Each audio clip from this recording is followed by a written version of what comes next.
আসসালামু আলাইকুম। মোহাম্মদ ইফতেখার স্বাগত জানাচ্ছি এনটিভির মধ্যরাতের খবরে।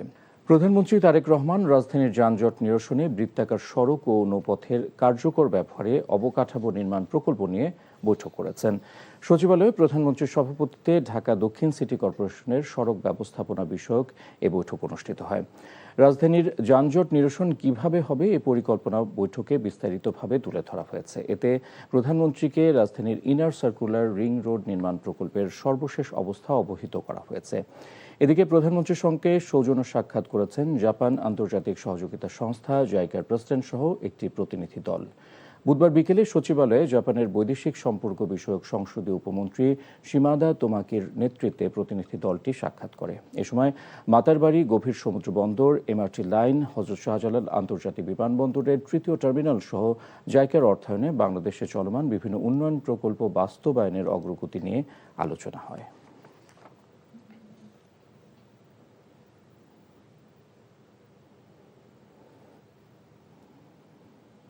সংবিধান সংস্কার দাবিতে আন্দোলন অব্যাহত রাখার ঘোষণা দিয়ে বিরোধী দলীয় নেতা ও জামাত ইসলামীর আমির ডক্টর শফিকুর রহমান বলেছেন, দল বা গোষ্ঠীর স্বার্থে নয়, আইন হতে হবে দেশের কল্যাণে। এছাড়া বাজেট বাস্তবায়নের সক্ষমতা বাড়ানো ও দুর্নীতি কমাতে বড় সংস্কার প্রয়োজন বলে জানান বিরোধী দলীয় নেতা।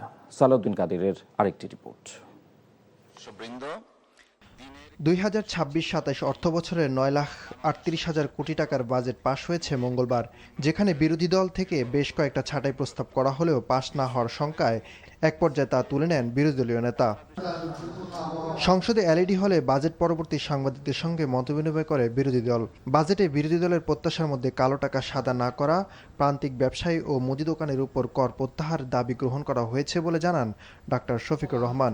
তবে জানুয়ারি থেকে অর্থবছর গণনা, জুলাই ফাউন্ডেশন ও জুলাই স্মৃতি জাদুঘর নিয়ে বাজেট দেয়া সহ বেশ কিছু বিষয় উপেক্ষিত থাকার কথা জানান জামায়াত আমির। আমাদের দেশে একটা দানব আছে, উন্নয়নের দানব।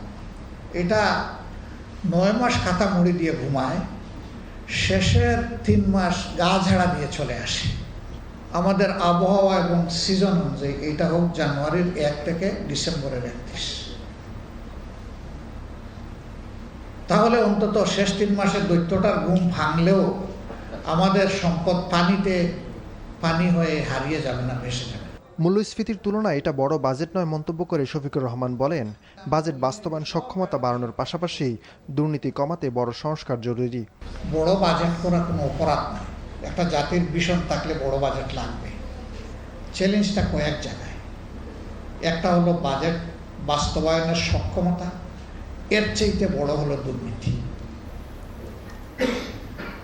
এই দুই জায়গায় যদি বড় সংস্কার আনা না যায়, বাজেট হবে কিন্তু বাজেটের প্রকৃত সুফল জনগণ পাবে না। গণভোট বাস্তবায়নে ভোটের আগে প্রতিশ্রুতি দিলেও সরকার তা থেকে সরে এসেছে বলে অভিযোগ বিরোধী দলীয় নেতার। গণরায় বাস্তবায়নে দরকার হলে জনগণকে নিয়ে রাজপথে নামার হুঁশিয়ারিও দেন তিনি। সালাউদ্দিন কাদের, এনটিভি নিউজ, ঢাকা।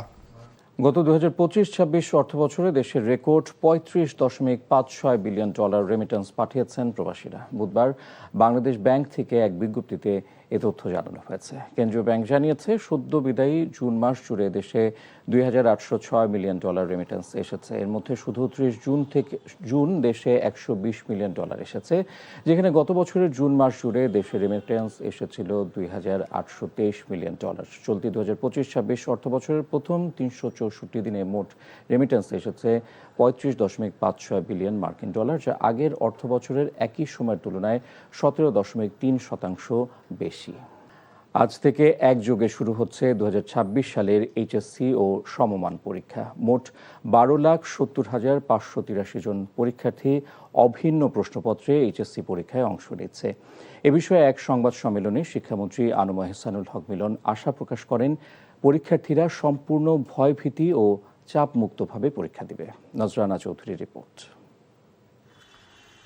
বৃহস্পতিবার সকাল 10টা থেকে শুরু হচ্ছে এইচএসসি ও সমমানের পরীক্ষা। 9টি সাধারণ শিক্ষা বোর্ড, কারিগরি শিক্ষা বোর্ড ও মাদ্রাসা শিক্ষা বোর্ডের অধীনে 12,70,000-এরও বেশি পরীক্ষার্থী অংশ নেবে। বুধবার শিক্ষা মন্ত্রণালয়ে এ উপলক্ষে আয়োজিত এক সংবাদ সম্মেলনে শিক্ষামন্ত্রী, প্রধানমন্ত্রীর শিক্ষা বিষয়ক উপদেষ্টা ও শিক্ষা সচিব বক্তব্য রাখেন। এ সময় শিক্ষামন্ত্রী বলেন, প্রাকৃতিক দুর্যোগ ও যানজটের কথা বিবেচনায় রেখে শিক্ষার্থীরা সকাল 8:30টায় পরীক্ষা কেন্দ্রে প্রবেশ করতে পারবে। 9টি বোর্ডের একক প্রশ্ন, যেটা অতীতে ছিল না। মাদ্রাসা এবং টেকনিক্যাল বোর্ড, আমরা নেক্সট পরীক্ষা থেকে কমন সাবজেক্টগুলো সব একক প্রশ্ন হবে। সোশ্যাল মিডিয়াকে মিসইউজ করে পরীক্ষাকে যেন আর বিভ্রান্ত না করতে পারে। পুলিশ প্রশাসনকে অনুরোধ করেছি, তারা যে নিরাপত্তার জন্য যারা থাকছেন তাদের কাছে বডি ক্যামেরা থাকবেন এবং আইন শৃঙ্খলা পরিস্থিতি যেন নিয়ন্ত্রণ থাকে, সেই জন্য আমরা এটা নতুন ইনক্লুড করেছি। পরীক্ষার নিরাপত্তা নিশ্চিত করতে প্রতিটি কেন্দ্রকে সিসি ক্যামেরার আওতায় নিয়ে আসা হয়েছে এবং কেন্দ্রে দায়িত্বরত পুলিশ সদস্যদের কাছে বডি ওয়ার্ন ক্যামেরাও থাকছে। পরীক্ষা সংক্রান্ত অন্যান্য অপরাধের পাশাপাশি সাইবার অপরাধ ঠেকাতে পাবলিক পরীক্ষা আইনে পরিবর্তন আনা হয়েছে বলে জানান শিক্ষামন্ত্রী। এইচএসসি পরীক্ষার জন্য নিবন্ধিত শিক্ষার্থীদের মধ্যে প্রায় 5,44,000 পরীক্ষায় অংশ নিচ্ছে না। এ বিষয়ে শিক্ষামন্ত্রীর কাছে জানতে চাইলে তিনি বলেন, তারা বিষয়টি পর্যালোচনা করে দেখছেন। হঠাৎ করে শিক্ষার্থীরা ড্রপ করে কেন, আমরা কারেক্টলি অ্যানালাইসিস করছি, এই দুর্বলতাগুলো আমরা ফাইন্ড আউট করছি এবং সেই ফাইন্ডিংস থেকে আমরা আগামী দিনে অ্যাড্রেস করব। ইনশাআল্লাহ এই ধরনের ঘটনা ঘটবে না। পরীক্ষা শেষ হওয়ার 2 মাসের মধ্যে এইচএসসির ফলাফল প্রকাশ করা হবে বলেও জানান শিক্ষামন্ত্রী। নজরানা চৌধুরী, এনটিভি নিউজ, ঢাকা। 100 হাফেজে কোরআন ও এ লেভেল কৃতী শিক্ষার্থীদের সংবর্ধনা দিয়েছে উইটন ইন্টারন্যাশনাল স্কুল ও গাইডেন্স ইন্টারন্যাশনাল স্কুল। বুধবার সন্ধ্যায় চীন মৈত্রী সম্মেলন কেন্দ্রে এ লেভেলে ডিস্টিংশন প্রাপ্ত শিক্ষার্থীদের সংবর্ধনা দেওয়া হয়েছে। অনুষ্ঠানে তাদের হাতে সনদ, সম্মাননা পদক ও স্মারক তুলে দেন আমন্ত্রিত অতিথিরা। আয়োজকদের দাবি, দেশের ইংরেজি মাধ্যম শিক্ষার ইতিহাসে একসঙ্গে সর্বোচ্চ সংখ্যক হাফেজকে গ্র্যাজুয়েশন দেওয়ার এটি প্রথম আয়োজন। অনুষ্ঠানে অতিথিরা কোরআনের শিক্ষা ও আধুনিক শিক্ষার সমন্বয়ে দক্ষ, নৈতিক ও মানবিক প্রজন্ম গড়ে তোলার উপর গুরুত্ব আরোপ করেন। A big number of students studies in English medium school. অনেক বড় একটা স্টুডেন্ট, তাদের ধর্মীয় শিক্ষাটা পাওয়ার সুযোগ নেই। So we were thinking how we can integrate the comprehensive Islamic education with British curriculum. So from that thinking আমরা এটাকে ইন্টিগ্রেট করেছি। And alhamdulillah it's a now successful model. Every schools are now following. New schools are coming with the same model and same thing. So সেই চিন্তা থেকে আমাদের শুরু।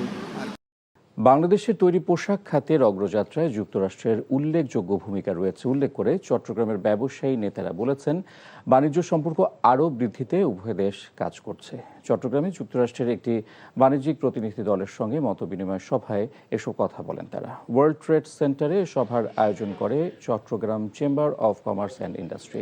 প্রতিনিধি দলের নেতৃত্ব দেন যুক্তরাষ্ট্রের বাণিজ্যিক পরামর্শক পল ফ্রস্ট এবং সহকারী পরামর্শক ডেভিড মো। মতবিনিময় সভায় চট্টগ্রাম চেম্বারের সভাপতি আমিরুল হক সহ অন্যরা উপস্থিত ছিলেন।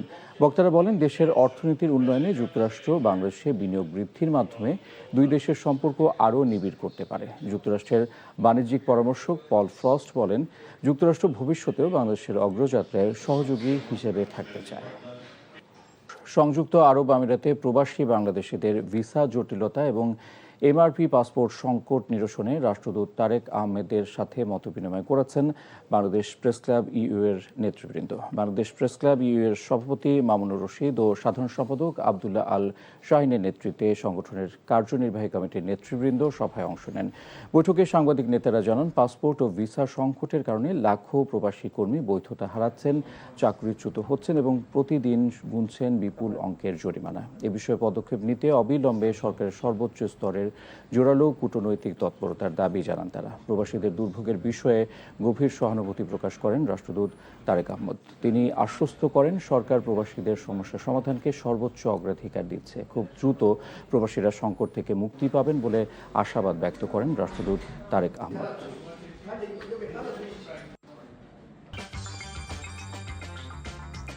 এই ছিল মধ্যরাতের খবর। এই খবরের ভিডিও সহ আপডেট জানতে ভিজিট করুন এনটিভি অনলাইন www.ntvbd.com। এছাড়াও এনটিভির জনপ্রিয় সব অনুষ্ঠান ও খবরের আপডেট জানতে ভিজিট করুন আমাদের ইউটিউব ও ভেরিফাইড ফেসবুক পেজ। ধন্যবাদ সবাইকে, শুভরাত্রি।